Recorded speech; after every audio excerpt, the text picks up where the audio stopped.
Wright. I interviewed, just all kinds of different science people. Linus Pauling was, the only man at the time who had won 2 unshared Nobel Prizes. And it was so funny. I interviewed Timothy Leary, although that's I also played him in a play, so that's how we became pals. But yeah.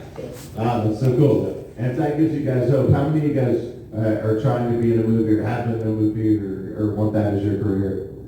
Probably some people, right? Yeah. There you go. And you can do it. Only one. We gotta help this guy out. Yeah.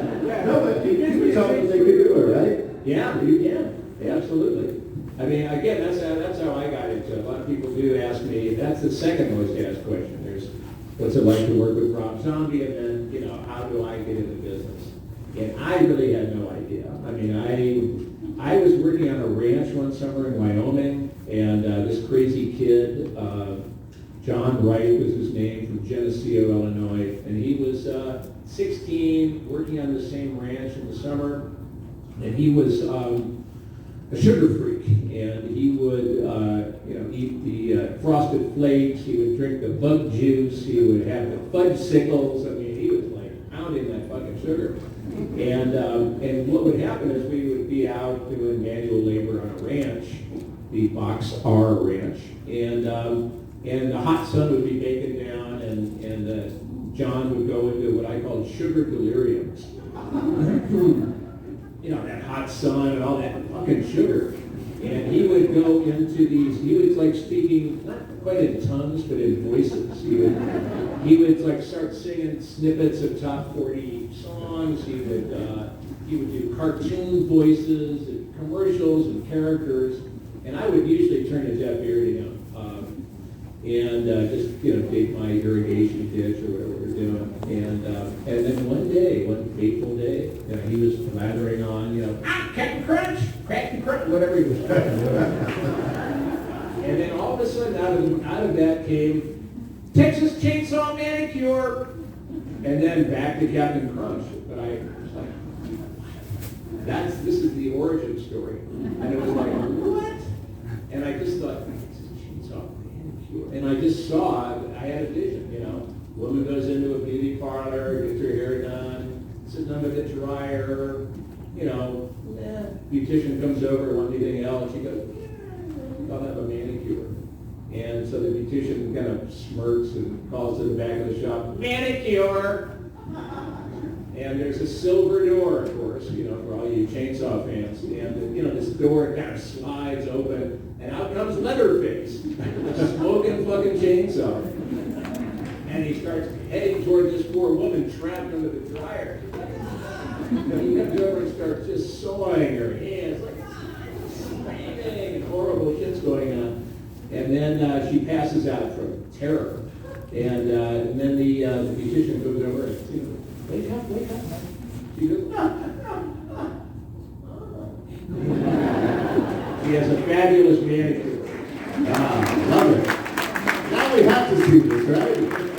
She goes out to the truck, she's got her hair done with big, beehives, she's got her wonderful nails. She goes out to the truck, and there is her husband in the pickup truck. And she gets in and goes, look, honey, I have the best manicure ever. I go, hey, that's great, honey. Ooh, we should celebrate with some head cheese. And I bought a lump of head cheese, and in one take, I even licked it. Head cheese. And that's what got me the part as Job Top and gave me the Wow. See there? Life is weird. Wow, I love it. It doesn't help you get a job in the movies, but that's my crazy story. I love it. Who's got another good question for you? Right over here. Oh, look at this. Will we see the rejects again?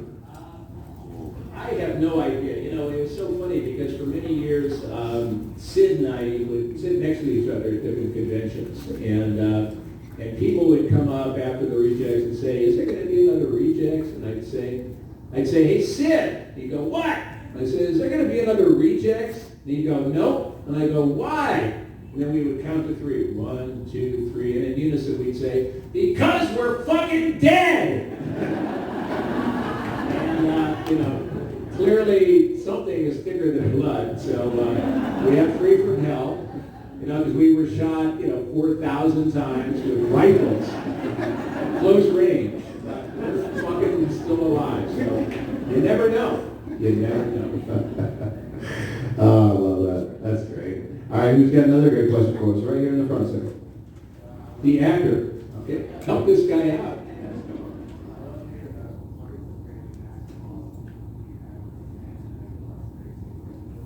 Great.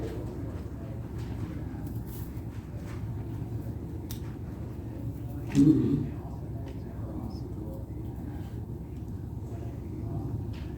He hasn't. But the one thing I can tell you about Adam is that he is a good cook. Yeah, because for Scary Sleepover, he actually made some kind of a goulash. And I remember just thinking, this is fucking good. 'Cause I was hungry. I was in my pajamas. Scary Sleepover was a series that Adam Green had where he would invite people over, and you would have to bring your own scary movies, and eat his goulash, and wear pajamas, and it was a lot of fun. And be nice to his dogs. I mean, there was a whole ritual involved. But I love playing Crazy Max. I used to work on Martha's Vineyard in a fish market, so I know that accent, the Boston accent, Crazy Max. He was kind of like I don't know if you all remember an ad called Crazy Eddie. Anyway, it was like kind of a, East Coast, New York area.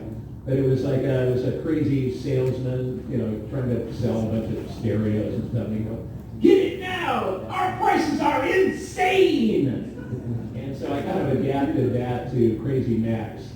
And Crazy Max was a little less, politically correct, because he would say, "If you don't buy from me, you're retired." But I did like playing Crazy Max. So anyway, but Adam and Joe Lynch. I worked with Joe too on. I did it was like a retelling of Scrooge. I played Scrooge in one of his. It's like a series. I really don't even know what it is actually because I've never even seen it. But I did do it, and apparently it played somewhere, so it's it's good. I love it. All right, who's got another great question? Oh, wow, we've got a lot of hands already.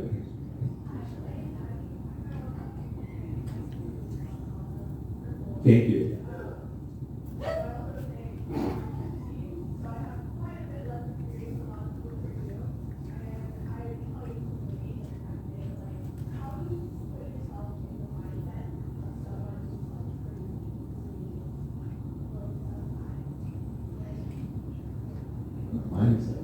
It's surprisingly easy.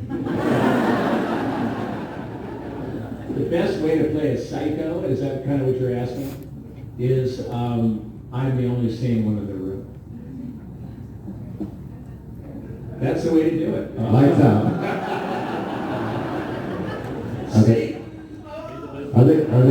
Are they setting the mood for you? I think so. And action. Yeah, right. Wow. All right. Well, that's the way to do it. If you try to play crazy, you look like you're trying to play crazy.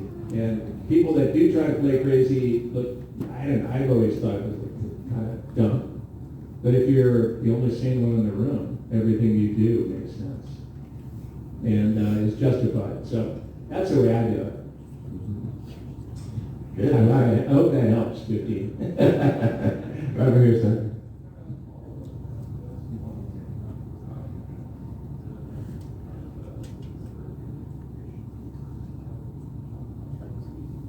Well, with Chop Top, it was probably 97.8% Ed Neal.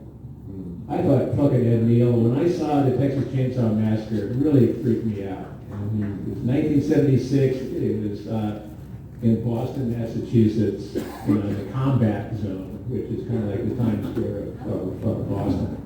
And I saw it on the tail end of the double bill with Enter the Dragon. So it was like afternoon, shitty part of town crowd, Sunday afternoon, it was people yelling at the screen, kick his ass, Bruce!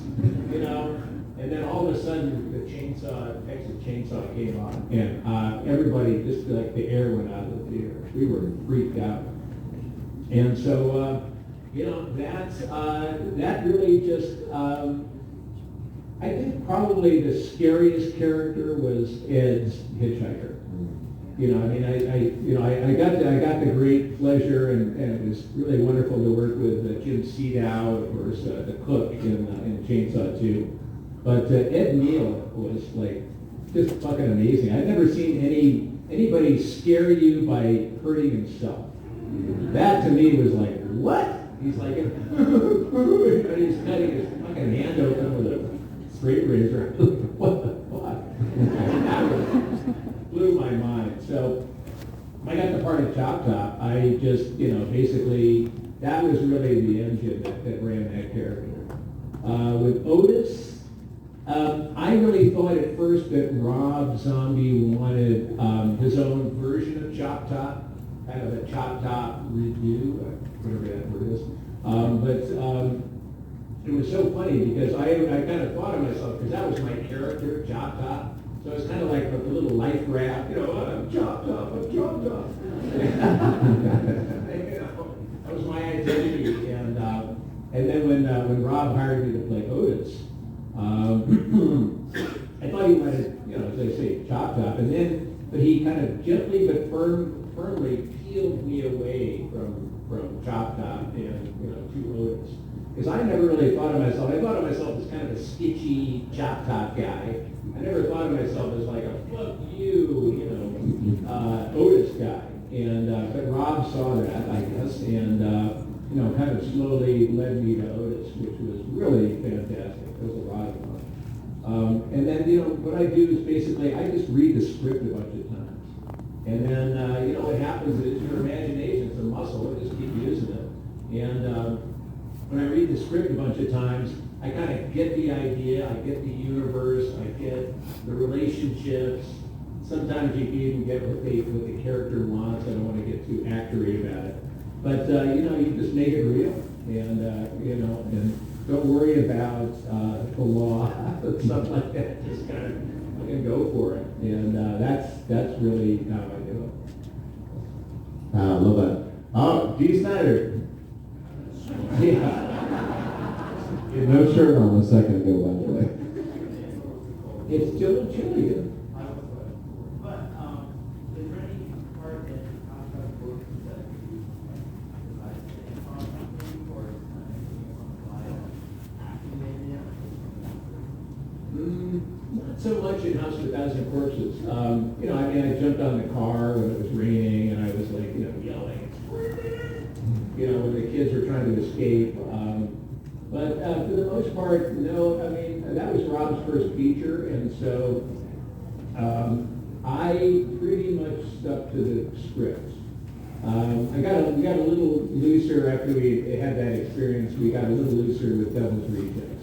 There were a few instances there, but no, Rob writes some cool shit.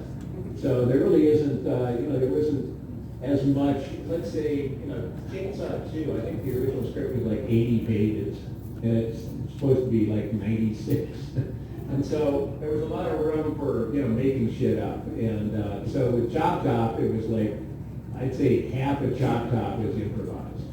You know, like, lick my plate, you dog dick. I mean, there was nothing for that. Hey, lick my plate, you dog dick. I just made that up. I don't know where it came from. Literally just came out of my mouth. And the only thing I can figure out is that when I was a kid, my mom made me, you know, we had to eat all our food, and it was the Clean Plate Club. That's what my mom called it. My mom was a crappy cook. I mean, I won't get into the succotash. I hate succotash. I mean, I had food so bad that when the dog was under the table and I was trying to slip the dog the food, the dog wouldn't take it. But anyway, so Lick My Plate, You Dog Dick was improvised. E-X-I-T, exit. You know, Rambo 3 soundtrack, all that shit was just made up.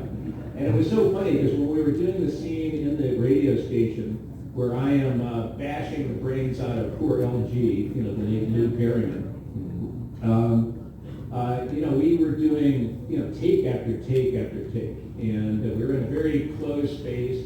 Back in the days of, like, you know, film to the camera and hot lights, so it was really hot and close and really uncomfortable.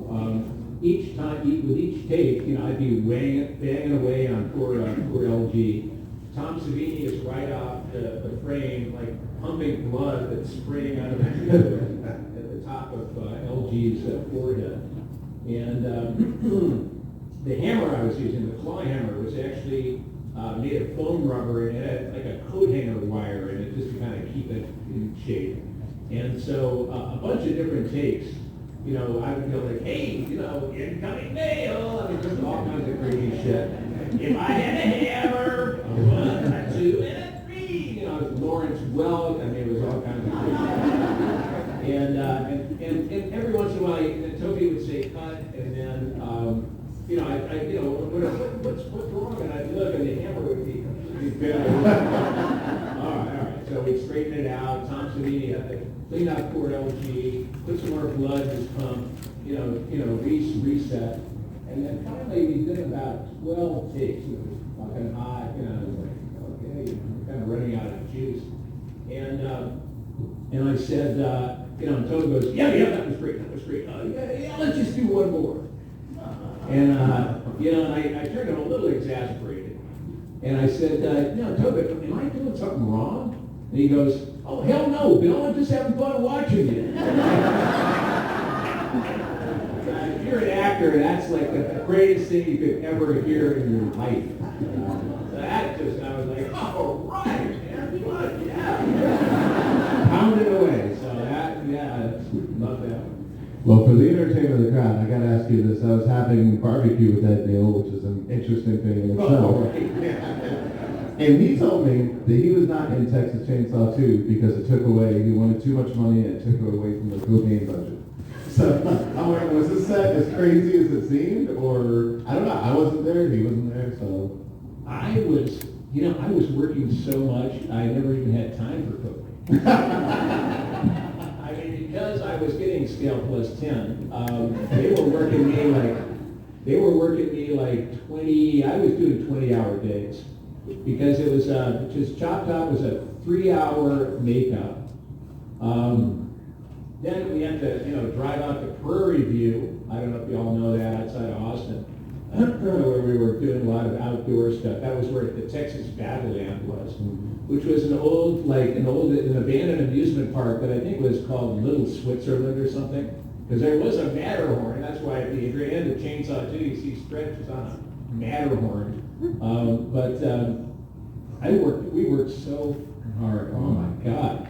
And I was having a ball, so I didn't realize that we were working that hard.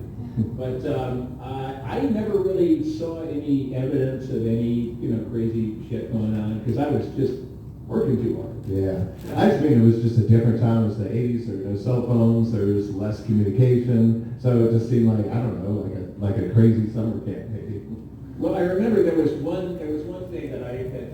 I don't know if Stretch told me or somebody told me, but that because the radio station is KOKLA, so it's like Coke LA. That's funny. Whatever. Well, I know you're a huge horror movie fan yourself. People can't see this, but he's wearing Halloween 3 socks, which I had on yesterday. Arthur. Oh, there they are. So what are some of your favorites, or maybe what's one that maybe we haven't seen that we should check out? Well, I'm into, I love Mandy.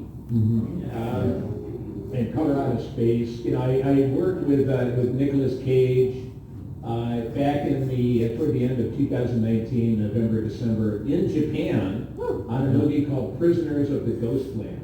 Yes, and for those of you who have seen it, yeah. And for those of you who haven't seen it, check it out. I think it's on Shudder now, actually. Prisoners of the Ghostland, starring Nicolas Cage. And a lot of people would ask, like, what's it like working with Nicolas Cage? And I thought he was fucking awesome. Yeah. He was really focused, really dedicated, really just, good, just a great guy to have on the set and to work with. So that was a lot of fun. And of course, it's 6 weeks in Japan, which was really cool. right before the pandemic. And it was, the sad part of the pandemic and Prisoners of the Ghostland was Prisoners of the Ghostland was selected as a Sundance film. And usually, as actors in Hollywood, you just pray that your movie gets into Sundance. And then you go to Sundance and you schmooze, and agents and managers and, directors come up to you and they carry you on their shoulders, and your whole fucking life changes. And for the better. And yet, because of the pandemic, we ended up doing a Zoom Sundance, or I call it Zoom Dance. And I'm kind of technically challenged, so I had trouble even getting on the fucking thing. So, but anyway, I'm sure that something like Hayride to Hell or Natty Knox, that'll go to Sundance, and by golly, someday I'll get out there in Utah and schmooze with the best of them. Love it. All right, let's see. How about back there by the camera? What's one of your favorite Sion films? My favorite, I've seen a lot of his films. That's the director of Prisoners of the Ghostland, S-I-O-N. I call him Sion, but, from the Midwest. Sono, S-O-N-O, Sion, or what do you call him? Shion? Shion? Okay. Because I kept saying, hey, Sion, what the hell? Yes. But anyway, my favorite of his, he's done a lot of really great stuff. And he's kind of like a Takashi Miike. I mean, he's like a very prolific, very strange, and very wonderful movie maker from Japan. My favorite is Cold Fish. I think that's fucking awesome. So that might be a good one to check out. Cold Fish, Sion, Sono. There you go. Love it. Right here, green hand.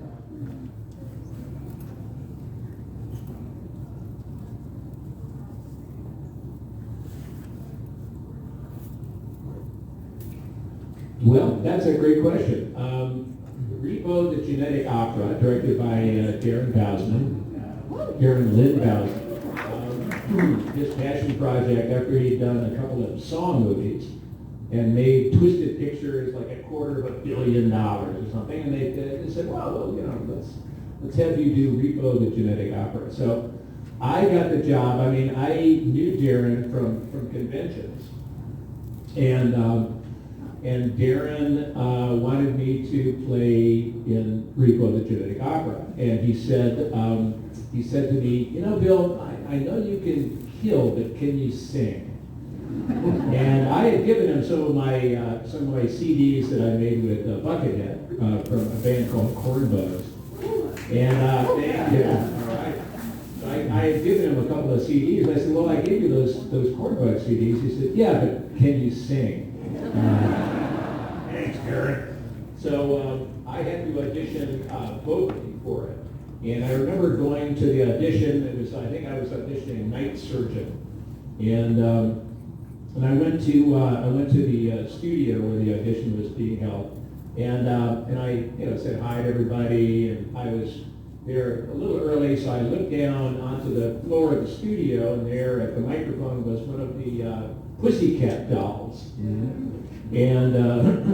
And she was like belting out a song. I'm not sure what character she was up for, but she was like belting it out. And it was kind of Broadway in Vegas, and big vocals and strong chords in her neck and everything.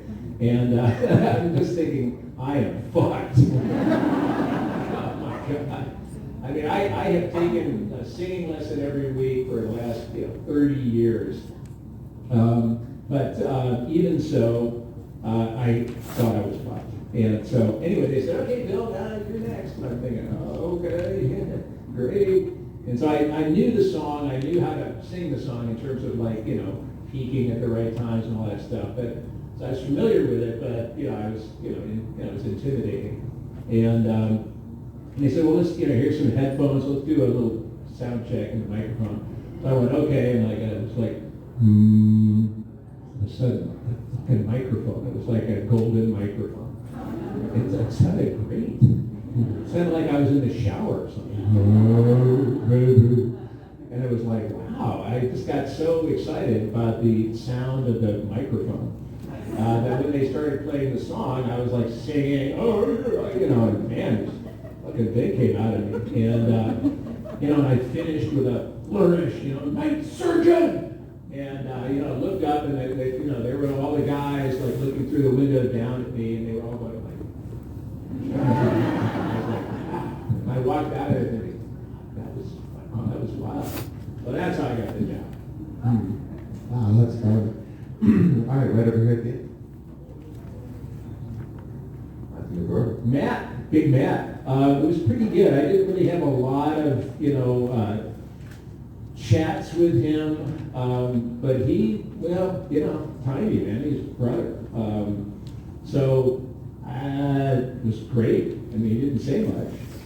So he never missed a line. And he didn't step on me. He had like, I think he had, that's the one thing I remember, he had like size fucking 16 shoes or something. And I think Doc Martin, because he'd been in, what was the movie where he's, like, the previous movie that he was, yes, Big Fish. Thinking Cold Fish. Big Fish. But I think Doc Martin had, like, you know, taken him on as like a salesperson. He wasn't selling shoes, but he was like advertising them or something. And so they made him like some size 16 or 18. I think he had the biggest feet in the world, actually. So they made, maybe it was size 28. I don't know what it was. But it was a big fucking shoe. But he had Doc Martin boots. I remember that. I'm thinking that was really cool. But that was, you know, sorry. You know, it actually reminds me how many, you know, if you look at the epitaph of, House of a Thousand Corpses, how many of those castmates are gone. It's amazing. You know, you got, I won't go down the list, but, you know, Carrot Black, you know, certainly Sid, Dennis Fimple, who played Grandpa. Eat your wife's pussy. I love that guy, but he's gone to the house of the sky. But, you know, a lot of people, you know, the guy that played Ravelli on the murder ride at the very beginning when Sid is doing his thing, actually, you know, that big guy. So a lot of people, even Mr. Willis, you know, Tommy Tolles, one of my great buddies. Yeah, so. But I don't even know what the question was, but I'm going down the rabbit hole. Run, rabbit! I love it right there in the middle. Yeah.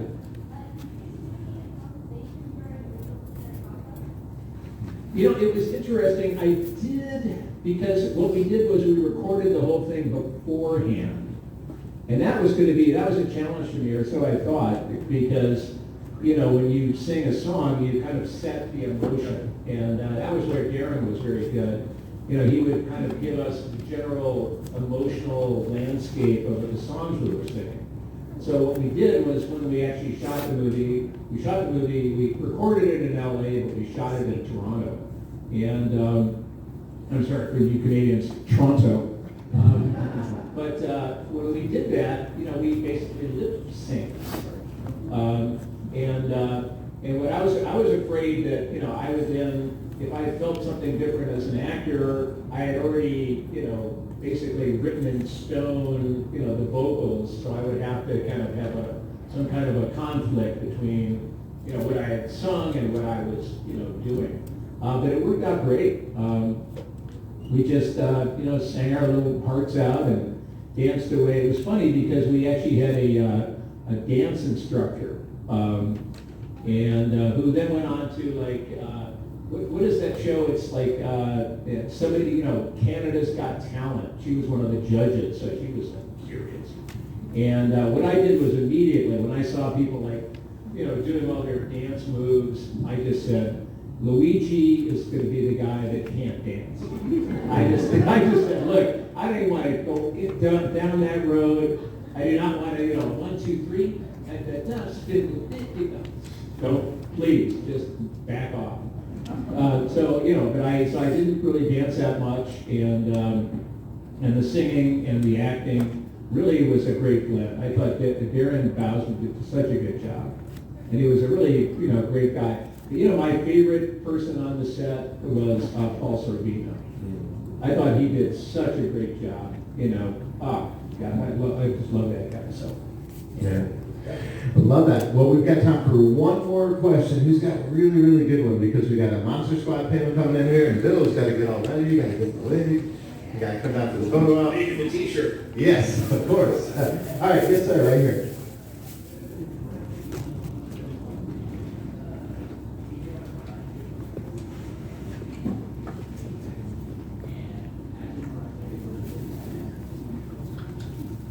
You know, as a professional actor, my job is to get the job. I don't care, you know. I mean, there are certain, I suppose, you know, moral things that boundaries I won't cross. I haven't found them yet. Now, it was very funny because we were doing when we were doing Repo, the producer, Carl Mazzacone, said to me, he said, Bill, I've got a great job for you after this. And I said, oh yeah? And he said, yes, it's called The Tortured. And I was like, oh, okay.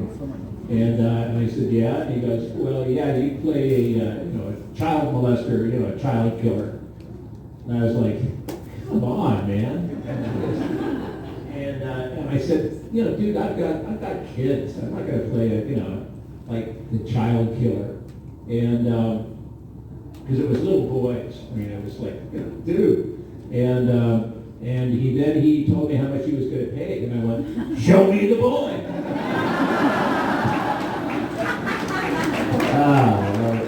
Listen to stories all day with these guys, right? All right. Well, be sure to check out his tape. Well, before we go, we've been doing this fun thing where we take a selfie with the entire crowd. So if you guys could all stand up and raise a hand. We'll go ahead and tag you guys.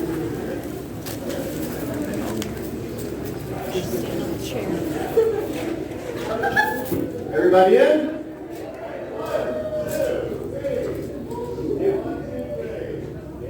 All right, big Texas round of applause for Bill Moseley. All right, stay tuned. We'll be back for more in just a few minutes.